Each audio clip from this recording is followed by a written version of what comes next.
Hello everyone, welcome to the Act 3 of Macbeth, a tragedy written by William Shakespeare. After Duncan's death, Banquo begins to think that Macbeth was the true murderer. In order to keep this a secret, Macbeth sends thugs out to murder Banquo and his son Fleance. But Fleance escapes. Macbeth holds a banquet for all the other lords at his castle. At this banquet, Macbeth sees the ghost of Banquo. Macbeth begins to rant and rave, making the guest uneasy. Macbeth begins to exhibit the signs of mental illness, as if he was becoming insane. In Act 3, Scene 1, Banquo thinks about what has passed. Banquo knows that Macbeth has played the most foully for achieving the crown of Scotland.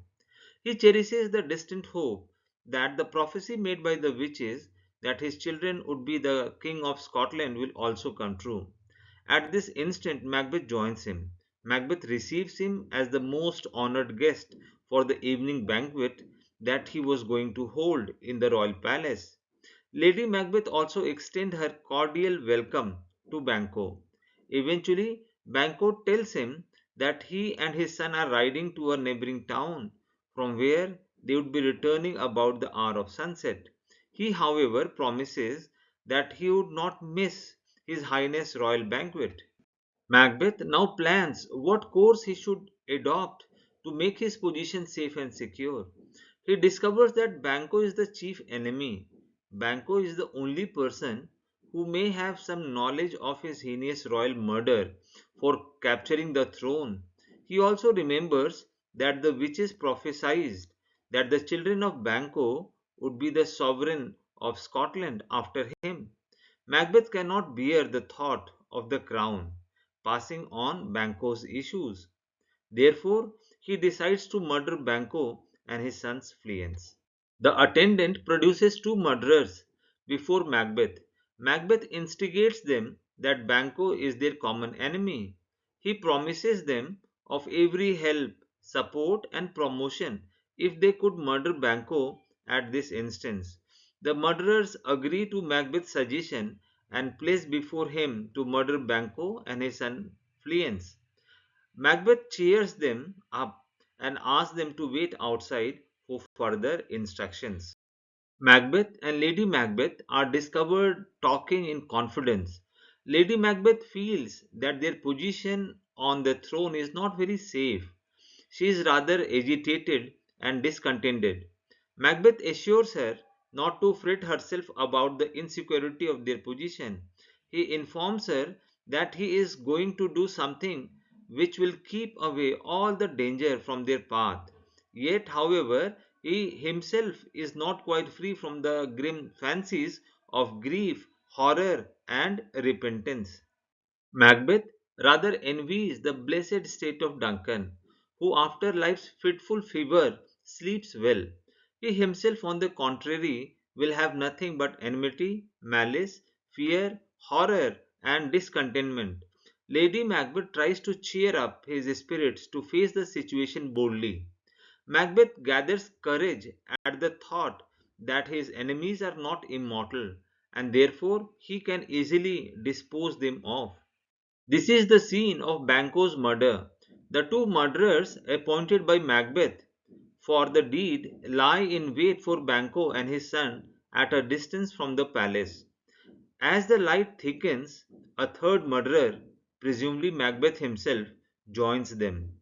The first two murderers test his bona fides and satisfy themselves that he belongs to their party. The three murderers lie in wait for Banquo and Fleance. Shortly after sunset, they hear them approach. They hold up a light, and as soon as Banquo and Fleance pass by them, they set upon them. Banquo falls to the strokes of daggers. He cautions his son Fleance to run away. Banquo dies on the spot. The murderers feel disappointed to realize that Fleance had escaped. The two murderers go to inform Macbeth of the outcome of their venture. The murderers inform Macbeth that Banquo was killed and securely buried in a pitch, but Fleance has escaped. At the news that Fleance has escaped, Macbeth develops a fit of insanity. He feels that the evil has not been finally vanquished. He welcomes them for the work they have done and asks them to disappear from the scene. Macbeth now loses the color of his cheeks. He becomes crazy and behaves in a very odd and suspicious manner. However, on Lady Macbeth's reminder that the guests were waiting for the pleasure of his company, Macbeth returns to occupy his presidential chair, but immediately retraces his steps in fear of horror because he discovers that the ghost of Banquo has already occupied his seat. Macbeth and the ghost of Banquo confronting one another. It is a subjective ghost which is visible to Macbeth alone. To others, the chair still lies vacant, and therefore they fail to understand the cause of Macbeth's fear and alarm. Macbeth loses the balance of his mind, and turning to the ghost, he shouts, "Thou canst say I did it. Never shake thy glory locks at me." The guests assembled around table feel alarmed at this strange behavior of the king and believe that his highness is not well. But Lady Macbeth rises to the occasion and tells the guests that her husband has been suffering from such fits of melancholy from his early youth, and therefore they need not worry much about them. She assures them that he would recover his composure within a few minutes. Then, turning to her lord, she chastises him and rebukes him for his sentimental and psychological fear and alarm. In the meantime, the ghost disappears and Macbeth recovers his mental equilibrium. Again, he turns to occupy his chair, and for formality's sake, he says that he wished that Banquo were present. Immediately, the ghost of Banquo reappears and occupies the seat allotted for Macbeth. Macbeth again falls in a fit of insanity. On the recovery from the fit of insanity at the appearance of the ghost of Banquo, Macbeth decides to meet the witches once again to seek from them advice regarding the future course of action. Therefore, he goes to the deserted heath to meet the witches.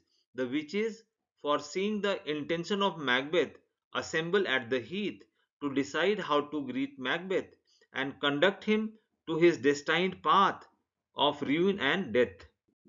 It is a scene of pause. Lennox and other lords discusses the state of affairs in their country. Lennox knows that Macbeth has murdered the king to annex the throne of Scotland. Therefore, he satirically says that Macbeth is a noble king who has rightly banished Malcolm and Donalbain from the country. He continues to say in the same mocking tone that no man's life should be trusted to his sons. During the course of this conversation, it is discovered that Macduff had refused to attend the royal banquet held by Macbeth. Therefore, now Macbeth had decided to kill Macduff and his family. So, this is all about Act 3 of Macbeth. Thank you very much for enjoying this video.